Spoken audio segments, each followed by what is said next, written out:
আমাদের ATM card যদি না থাকে অথবা আগে আমাদের এটিএম কার্ড ছিল কিন্তু সেই এটিএম কার্ডটি যে কারণেই হোক বন্ধ হয়ে গেছে বা হারিয়ে গিয়েছে বা এটিএম কার্ড থেকে টাকা উঠাতে পারছি না, এটিএম কার্ডটি যে কারণেই হোক কাজ করছে না, যদি এমনটা হয় নতুন এটিএম কার্ড আমরা কিভাবে করে নিতে পারবো ব্যাংকে গিয়ে, এবং নতুন এটিএম কার্ড করার জন্য আমাদের কোন কোন ডকুমেন্টস দিতে হবে, কোন ফর্মটি আমাদেরকে ফিল আপ করতে হবে, ফর্ম কিভাবে ফিল আপ করতে হবে, সব কিছু দেখে নেব আমরা এই ভিডিওতে।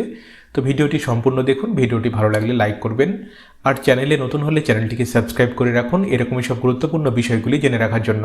তো এই ভিডিওতে আমরা আমাদের যাদের স্টেট ব্যাংকের অ্যাকাউন্টের এটিএম কার্ডের প্রয়োজন রয়েছে, নতুন এটিএম কার্ডের আমাদের প্রয়োজন, আমাদের নতুন এটিএম কার্ডের জন্য আবেদন করতে হবে।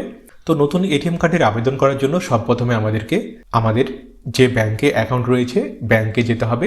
ব্যাংকে গিয়ে নতুন এটিএম কার্ডের আবেদন করার জন্য ফর্ম চাইলে আপনারা এইরকম একটি ফর্ম পেয়ে যাবেন। দেখুন ফর্মটির একেবারে উপরে দিয়ে দেখুন লেখা রয়েছে state bank of India application form for ATM cards. তো আমাদের এটিএম কার্ড করার জন্য আবেদন করার জন্য আমাদেরকে এই ফর্মটিকে ফিল আপ করতে হবে। দেখুন ফর্মটি আমরা খুবই সহজেই ফিল আপ করতে পারবো। দেখুন প্রথমে অপশন দেওয়া রয়েছে নেম। তো এইখানে আমাদের নাম, আমাদের ব্যাংকের অ্যাকাউন্টে যেভাবে নাম রয়েছে নামের স্পেলিংগুলো দেখে নিয়ে সঠিকভাবে আমাদেরকে আমাদের নাম এইখানে সঠিকভাবে ফিল আপ করতে হবে। নিচে দেখুন মেল এবং ফিমেল অপশন দেওয়া রয়েছে। ছেলে হলে আমাদেরকে এইখানে টিক করতে হবে এবং মেয়ে হলে আমাদেরকে এইখানে টিক করতে হবে। নিচে দেখুন অপশন দেওয়া রয়েছে অ্যাড্রেস ফর করসপন্ডেন্ট। তো এইখানে আমাদের সম্পূর্ণ ঠিকানা সঠিকভাবে লিখতে হবে। সম্পূর্ণ ঠিকানা সঠিকভাবে আমাদেরকে অবশ্যই লিখতে হবে, কেননা এটিএম কার্ড আমাদের বাড়িতে এসে পৌঁছাবে। সঠিক ঠিকানা না দেওয়া থাকলে এটিএম কার্ড আমাদের বাড়িতে এসে পৌঁছাবে না।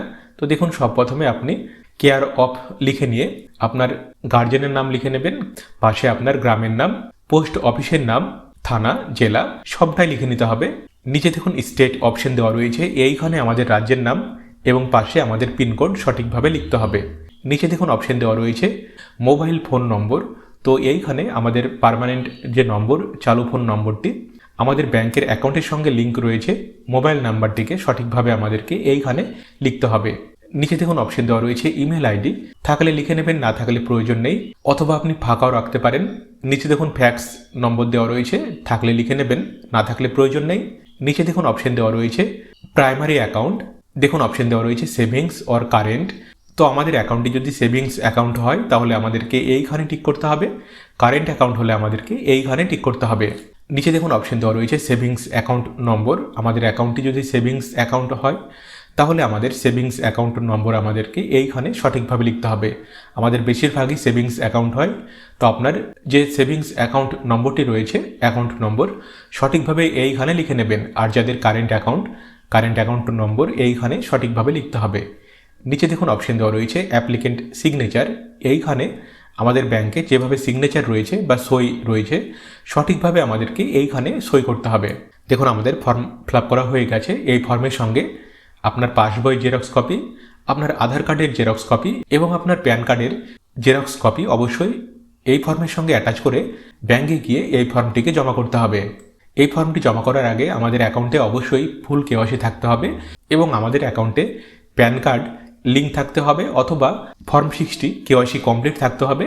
নতুন এটিএম কার্ড হাতে পাওয়ার পরে নতুন এটিএম কার্ড চালু করার জন্য কিভাবে পিন সেট করতে হয় এবং পিন সেট করার পরে প্রথমবার এটিএম মেশিন থেকে কিভাবে ট্রানজ্যাকশন বা টাকা ওঠাতে হয় সম্পূর্ণ ভিডিওর লিঙ্ক এই ভিডিওর ডেসক্রিপশনে দেওয়া রয়েছে, আপনি দেখে নিতে পারেন।